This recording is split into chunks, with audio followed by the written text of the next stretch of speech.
Bismillahirrahmanirrahim. Assalamualaikum warahmatullahi wabarakatuh. Pada kesempatan kali ini, saya akan membahas tentang Al-Khawarizmi, sang bapak algoritma, penemu angka 0 dan aljabar. Kemajuan teknologi ini tidak terlepas dari perkembangan berbagai disiplin ilmu pengetahuan di masa sebelumnya, yang menjadi dasar perkembangan teknologi ke depannya. Salah satu ilmuwan yang memiliki peran penting dalam perkembangan teknologi, terutama di bidang komputer, adalah Al-Khawarizmi. Selain itu, angka bilangan 0 yang digunakan hingga sekarang ini ternyata ditemukan oleh sosok ilmuwan dan saintis muslim, yakni Al-Khawarizmi. Ia juga sosok yang sangat terkenal karena teori algoritmanya dan menciptakan teori aljabar. Kata algoritma berasal dari kata nama Abu Ja'far Muhammad ibnu Musa al-Khawarizmi, ilmuwan Persia yang menulis buku Al-Jabar wa Al-Muqabbala, Rules of Restoration and Reeducation, terbit 825 Masehi. Muhammad ibnu Musa al-Khawarizmi dikenal sebagai matematikawan yang menemukan aljabar dan juga merupakan bapak dari algoritma. Bagi sebagian orang yang berprofesi sebagai programmer atau developer, tentunya algoritma ini sering kamu pergunakan saat melakukan pengembangan program. Jadi, siapakah Al-Khawarizmi ini? Mari kita kenali lebih jauh bapak dari algoritma dan penemu aljabar ini. Abu Abdullah Muhammad bin Musa dikenal dengan sebutan Al-Khawarizmi karena ia berasal dari Khawarizm, sebuah daerah di timur laut Kaspia. Jika sekarang tempat kelahirannya dikenal dengan kota Khifah atau Uzbekistan. Al-Khawarizmi dikenal di negara-negara barat Eropa dikenal dengan sebutan algoritmi, algorismi, al-Khawarizmi, dan sebutan dengan ejaan yang lainnya. Abu Ja'far Muhammad bin Musa al-Khawarizmi lahir pada abad ke-8 sekitar tahun 194 Hijriah atau 780 Masehi. Keluarga beliau merupakan turunan Persia yang telah menetap di Khawarizm. Namun dari beberapa catatan sejarah diketahui bahwa beliau ketika kecil pindah bersama keluarganya ke selatan kota Baghdad. Sehingga disinilah beliau meniti karirnya sebagai seorang matematikawan. Beliau diperkirakan hidup di masa Khalifah Abbasiyah Al-Ma'mun, Al-Mu'tasim, dan Al-Wathiq, yang dikenal sebagai masa keemasan ilmu pengetahuan di daerah Arab berkat translasi buku dan ilmu pengetahuan ke dalam bahasa Arab. Kecerdasannya membuat beliau dijadikan sebagai anggota Baitul Hikmah di Baghdad, yaitu sebuah lembaga penelitian ilmu pengetahuan yang didirikan oleh Khalifah Harun ar-Rasyid. Pada masa itu terdapat Bait al-Hikmah yang menjadi pusat penelitian, penerjemahan buku ke dalam bahasa Arab, dan juga publikasi ilmu pengetahuan yang dilakukan oleh para cendekiawan muslim tak terkecuali Al-Khawarizmi. Al-Khawarizmi bergabung bersama cendekiawan yang lain di Bait al-Hikmah ketika berusia 20 tahun.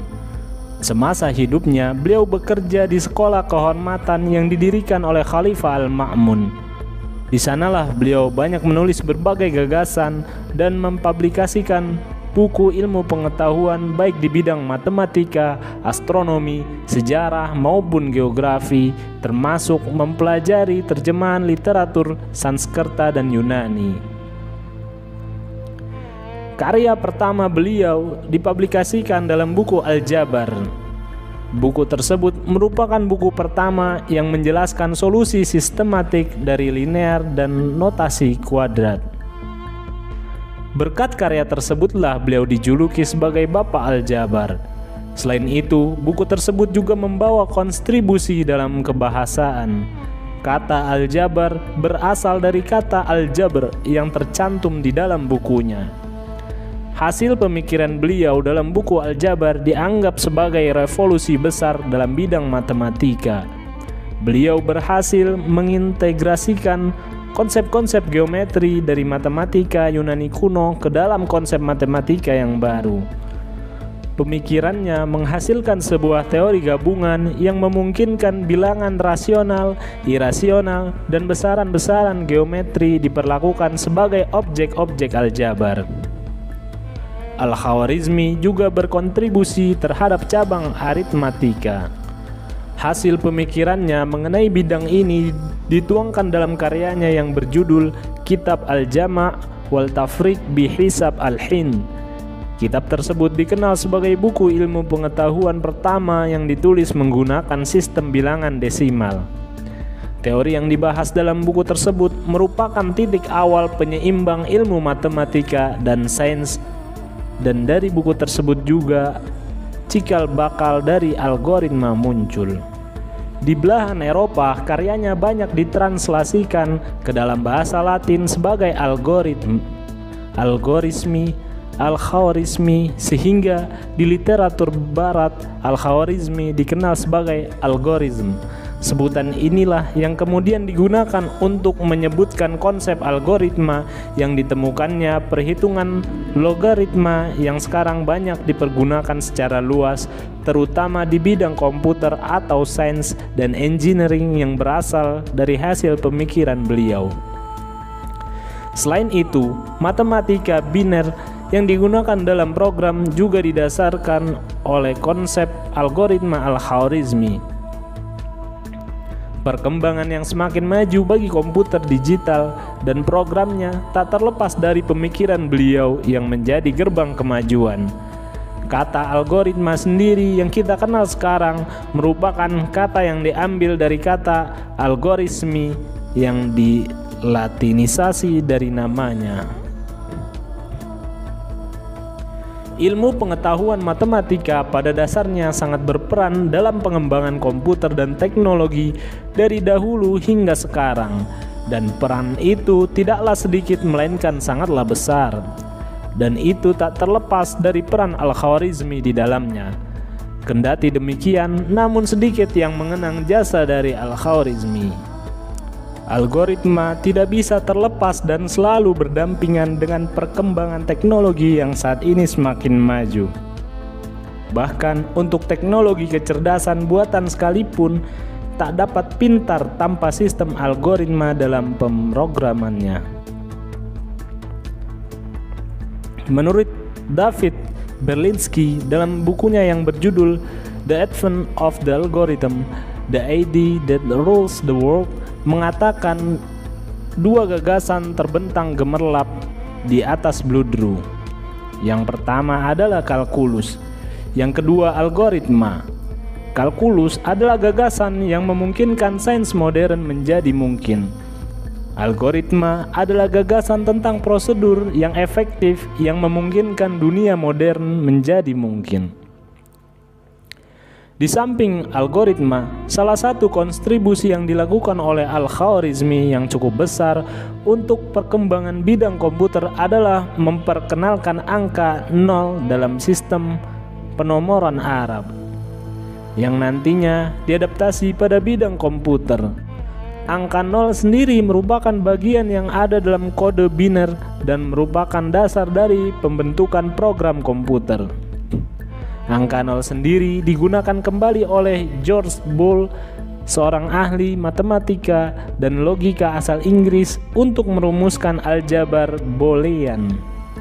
Bahkan, aljabar sendiri merupakan salah satu konsep yang ditemukan oleh Al-Khwarizmi. Aljabar Boolean memiliki peran penting dalam evolusi digital untuk mewakili bentuk-bentuk logis dan silogisme dengan simbol-simbol aljabar dan logika melalui formula yang beroperasi pada 0 dan 1. Dulu sebelum Al-Khwarizmi menemukan angka 0, para ilmuwan menggunakan semacam daftar yang membedakan satuan, puluhan, ratusan, ribuan. Daftar yang dikenal sebagai abakus itu berfungsi menjaga setiap angka dalam bilangan agar tidak saling tertukar dari tempat atau posisi mereka dalam hitungan. Akan tetapi, hitungan seperti ini tidak mendapat sambutan dari kaum barat. mereka lebih tertarik menggunakan Raqam al-Binji, daftar angka Arab, termasuk angka 0 hasil pengembangan Al-Khwarizmi. Oleh sebab itu, angka 0 baru dikenal dan digunakan orang barat sekitar 250 tahun setelah dikembangkan oleh Al-Khwarizmi. Di buku Al-Jabar wa Al-Muqabalah, Al-Khwarizmi memperkenalkan angka 0 yang dalam bahasa Arab yang disebut sifr. Karya monumental itu juga membahas dan menjelaskan secara detail tabel trigonometri dan teori kalkulus dasar. Buku tersebut disalin ke banyak bahasa oleh para ilmuwan di barat dan menjadi rumus pedoman untuk menyelesaikan ilmu matematika. Dan buku ini membuat dia menjadi orang terkenal baik di dunia barat maupun timur, dan dia juga dijuluki sebagai Bapak Al-Jabar. Karya ini untuk pertama kalinya diterbitkan di Inggris dengan judul buku The Book of Restoration and Balancing. Dan di Amerika Serikat, selain itu, ia juga diketahui telah menulis beberapa buku dan banyak diterjemahkan ke dalam bahasa Latin pada awal abad ke-12 oleh dua orang penerjemah terkemuka, yaitu Adelran Bate dan Gerard Cremona. Karya-karyanya itu salah satu diantaranya berjudul Kitab Al-Jama' wa Tafriq bil Hisab Al-Hin. Al-Khwarizmi juga mengenalkan penggunaan angka Hindu mulai dari 1 sampai 9 dan juga 0. Ia juga membahas sejarah angka-angka. Al-Khwarizmi juga menghasilkan karya di bidang astronomi. Ia membuat sebuah tabel yang khusus mengelompokkan ilmu perbintangan ini. Studi ilmiah astronomi di zaman keemasan Islam dimulai ketika House of Wisdom atau Grand Library didirikan di Baghdad antara 754 sampai 775 Masehi di bawah pemerintahan Khalifah Abbasiyah Harun ar-Rasyid. Suatu waktu Khalifah Abbasiyah ke-7 Al-Ma'mun memerintahkan para polimat termasuk Khwarizmi untuk mengukur volume dan keliling bumi. Khwarizmi tidak hanya berpartisipasi dalam hal ini, namun juga merevisi dan mengoreksi pandangan Ptolemeus dengan membuat sistem berikut pengkoreksian datanya untuk Afrika dan Timur Tengah. Buku-buku itu terus dipakai hingga abad ke-16 sebagai buku pegangan dasar oleh universitas-universitas di Eropa. Al-Khwarizmi banyak memberikan pengaruh terhadap perkembangan ilmu pengetahuan dunia, di antaranya sebagai berikut. Menemukan konsep aljabar yang kita kenal sekarang melalui buku Al-Jabr yang berisi mengenai persamaan linear dan kuadrat. Orang yang pertama menjelaskan dan mempopulerkan kembali penggunaan angka 0 serta mengenalkan sistem notasi desimal dan tanda pengalian 2. Memperkenalkan tanda negatif pada bilangan. Membuat tabel perhitungan astronomi guna mengukur jarak dan kedalaman bumi. Tabel ini juga menjadi dasar untuk penelitian di bidang astronomi. Model pembuatan peta dunia yang dituliskan dalam buku Surat Al-Ard yang digunakan para ahli geografi barat dalam menggambar peta.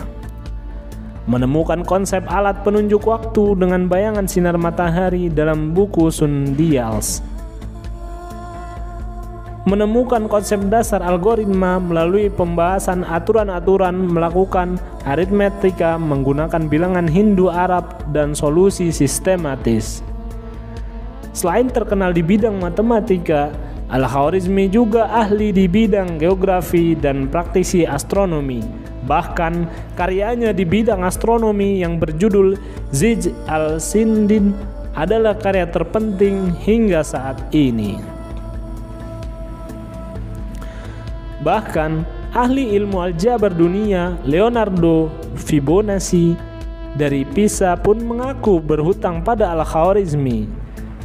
Sementara George Sarton, penulis sejarah matematika ternama, menyebut Al-Khwarizmi sebagai salah seorang ilmuwan muslim terbesar dan terbaik pada masanya. Di dunia barat, ilmu aljabar banyak dipengaruhi oleh karya Al-Khwarizmi. Nama aljabar sendiri diturunkan dari judul bukunya Kitab Al-Jabar wa Al-Muqabbalah, yang merupakan buku pertama tentang dasar-dasar aljabar. Buku pertama yang secara sistematis membahas solusi persamaan linear dan kuadratik. Aljabar memiliki arti proses menghilangkan bagian negatif dari persamaan dengan menambahkan kuantitas yang sama pada kedua sisi persamaan. Al-Khwarizmi akhirnya meninggal dunia pada tahun 262 Hijriah atau 846 Masehi di Baghdad, pusat pemerintahan Daulah Abbasiyah. Riwayat lainnya diperkirakan wafat pada tahun 850 Masehi. Semasa hidupnya, karyanya tidak seputar bidang matematika saja, namun banyak bidang dari ilmu pengetahuan yang ikut terpengaruh dari hasil pemikirannya tersebut. Seperti pada bidang geografi, beliau menyempurnakan peta Ptolemeus dalam karya yang berjudul Kitab Surat Al-Ard, dan menurut Paul Gales, hal ini sangat bermanfaat untuk menentukan posisi kita dalam kondisi yang buruk. Masih banyak lagi karya-karya beliau semasa hidupnya yang mempengaruhi ilmu pengetahuan saat ini. Selain ahli matematika, Al-Khwarizmi juga seorang ahli geografi, ahli astronomi, ahli astrologi, ahli sejarah, bahkan teori mengenai seni musik dan lukis yang beliau tuliskan dalam bukunya. Beliau merupakan sosok yang cerdas dalam berbagai bidang dan menjadi cerminan identitas muslim yang sesungguhnya. Demikian pembahasan mengenai kisah hidup Al-Khwarizmi, seorang ilmuwan muslim yang sukses bukan hanya untuk diri sendiri, melainkan untuk banyak orang di dunia hingga saat ini. Sebagai seorang muslim, seharusnya kita sangat bangga sekaligus menjadi cambuk dan menginspirasi kita untuk bangkit, melakukan kerja-kerja yang memberikan kontribusi dan sumbangsi bagi masyarakat secara luas. Wallahu a'lam bishawab. Wassalamualaikum warahmatullahi wabarakatuh.